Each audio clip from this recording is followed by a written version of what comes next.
62 ಕುಟುಂಬಗಳು ಅವರು ಎಲ್ಲಿ ತನಕ ಬದುಕಿರ್ತಾರೆ ಅವರು ಅದೇ ಒಂದು ಕಹಿ ನೆನಪಲ್ಲೇ ಅವರ ಜೀವನ ಮಾಡಬೇಕು.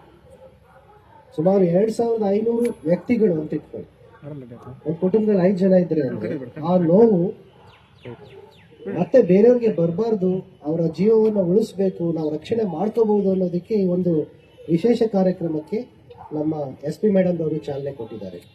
ಅವರು ಬಂದಾಗಿಂದ ಒಂದಿಲ್ಲ ಒಂದು ಒಳ್ಳೆ ಕೆಲಸ ಮಾಡ್ತಾ ಇದ್ದಾರೆ.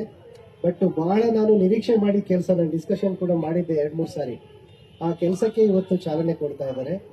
ನಮಗೆಲ್ಲರಿಗೂ ಇದು ಬಹಳ ಸಂತೋಷದ ವಿಷಯ.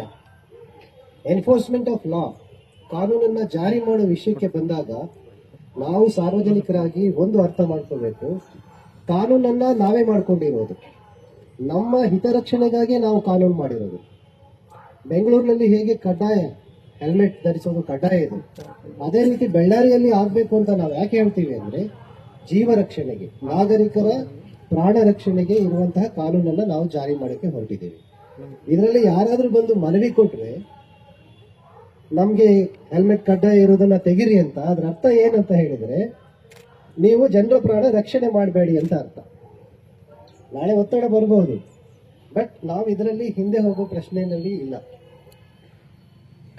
ಜಿಲ್ಲಾಡಳಿತ ಇದರಲ್ಲಿ ಹಿಂದೆ ಹೋಗೋ ಪ್ರಶ್ನೆಯಲ್ಲಿ ಇಲ್ಲ.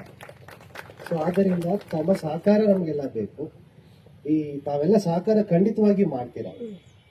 ಈಗ ನಾವು ರೀಸೆಂಟ್ಲಿ ಹೇಳೋದು, ಸಕಾಲ ಸರ್ವಿಸ್ ಸೇವೆನಲ್ಲಿ ರಾಜ್ಯದಲ್ಲೇ ನಂಬರ್ 1 ಮಾರ್ಚ್ ಅಂತ್ಯದಲ್ಲಿ ಮಾಡಿದ್ವಿ. ಸೆನ್ಸಸ್ ಅಲ್ಲೇ ರಾಜ್ಯದಲ್ಲೇ ನಂಬರ್ 1 ಜನಗಣತಿಯಲ್ಲಿ. ಯಾಕೆ ಹೇಳ್ತೀನಿ ಅಂದ್ರೆ ನಮ್ಮ ಬಳ್ಳಾರಿಯ ಜನ ಅವ್ರಿಗೆ ಅಷ್ಟು ಇಚ್ಛಾಶಕ್ತಿ ಇದೆ ಅಂತ ಅರ್ಥ. ನಮ್ಮ ಅಧಿಕಾರಿಗಳು ಅವ್ರು ಕೆಲಸ ಮಾಡಿಸಿರೋ ತೋರಿಸಿರೋ ರೀತಿ